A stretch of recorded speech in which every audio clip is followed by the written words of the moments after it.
आज हम एक बहुत ही खास और दिलचस्प विषय पर बात करेंगे। माइंड क्या है और इसके चार हिस्से कौन कौन से हैं। अक्सर लोग माइंड और ब्रेन को एक ही समझ लेते हैं, लेकिन ब्रेन तो सिर्फ हमारा अंग है और माइंड असली ताकत है जो हमारी सोच, आदतें और फैसले कंट्रोल करती है। एक, कॉन्शियस माइंड। माइंड का पहला हिस्सा है कॉन्शियस माइंड, यानी होश वाला दिमाग। ये हमारी सोच का केवल 5 से 10% हिस्सा है। ये हमें अभी की चीजें समझने और सोचने की शक्ति देता है। उदाहरण के लिए, आप अभी मेरी बातें सुन रहे हैं, ये आपका कॉन्शियस माइंड काम कर रहा है।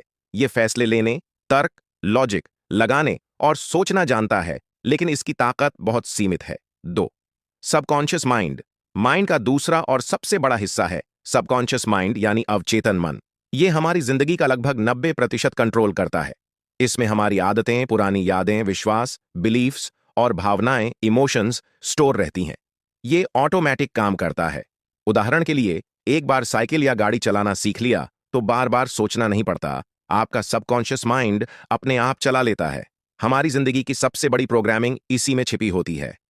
तीन, अनकॉन्शियस माइंड। तीसरा हिस्सा है अनकॉन्शियस माइंड, यानी अचेतन मन। ये और भी गहरे स्तर पर काम करता है। इसमें हमारे बचपन के अनुभव, दर्द, डर और वो बातें होती हैं जो हमें याद भी नहीं रहती। कभी कभी बिना वजह डर लगना, अजीब सपने आना, ये सब अनकॉन्शियस माइंड से जुड़ा होता है। चौथा और सबसे ऊंचा हिस्सा है सुपर कॉन्शियस माइंड, यानी आध्यात्मिक मन। यहीं से हमें इंट्यूशन, अंदर की आवाज, प्रेरणा और ईश्वरीय मार्गदर्शन मिलता है। जब अचानक कोई शानदार आइडिया आता है या दिल से कोई सही रास्ते का एहसास होता है, वो सुपर कॉन्शियस माइंड की शक्ति होती है। ये हमारी आत्मा और ऊपर वाली शक्ति से जुड़ा हुआ है।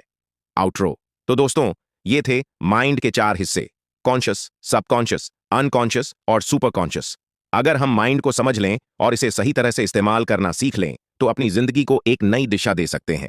याद रखिए, माइंड को समझना असल में खुद को समझना है।